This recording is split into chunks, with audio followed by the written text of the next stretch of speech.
ఎంత పండితుడైనా ధర్మాన్ని విడిచిపెట్టిన తర్వాత రాక్షసుడిగా తయారవుతాడు. మనకి రావణాసుడే ఉదాహరణ. రాముని మించిన పండితుడైనా అతను ధర్మాన్ని విడిచిపెట్టిన కారణంగా రాక్షసుడిగా మారాడు. ఏది చేయకూడదో అది చేసిన పండితుడయ్యాడు.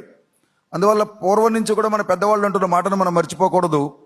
చదువది ఎంత కలిగిన రసజ్ఞత ఇంచుక చాలకున్న ఆ చదువు నిరర్ధకమ్ము గుణ సంయుతులు మెచ్చరెచ్చటన్. కాబట్టి చదువు అనేది సంస్కారాన్ని ఇచ్చేదిగా ఉండాలి.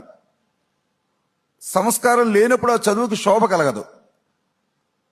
ఇటువంటి సంస్కారవంతమైన యువత తెలంగాణలో పెరిగిన రోజున ఇది తెలంగాణ అభివృద్ధికి, తెలంగాణ గౌరవానికి కూడా ప్రతీకగా నిలుస్తుంది. భారతీయ కుటుంబ వ్యవస్థ ప్రపంచంలోనే ఒక అద్భుతమైన కుటుంబ వ్యవస్థ. ఇక్కడ తొలిబడి తల్లి నుంచి ప్రారంభించే కుటుంబ వ్యవస్థ. కుటుంబంలో ఉన్న పెద్దలంతా కూడా తన భావి సంతానాన్ని తీర్చి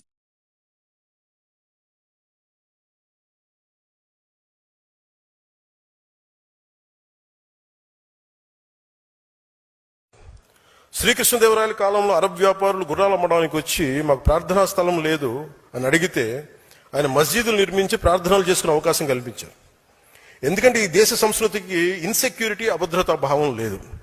ఈ దేశం ఎప్పుడు ఇతర మతాలకి భయపడదు, మీ ధర్మాన్ని మీరు పాటించండి అని స్థానం ఇచ్చే మహోన్నత సనాతన ధర్మం ఇది.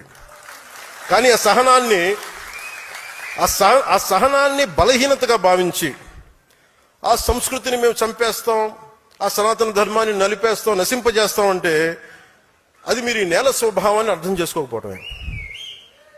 ఎన్నికల సమయంలో కొంతమంది బొట్లు పెట్టుకుని ఆలయాలు తిరుగుతారు. సనాతన ధర్మంపై దాడులు జరిగినప్పుడు మటుకు మేము సనాతన ధర్మాన్ని నిర్మూలిస్తామని బహిరంగ మాట్లాడతారు.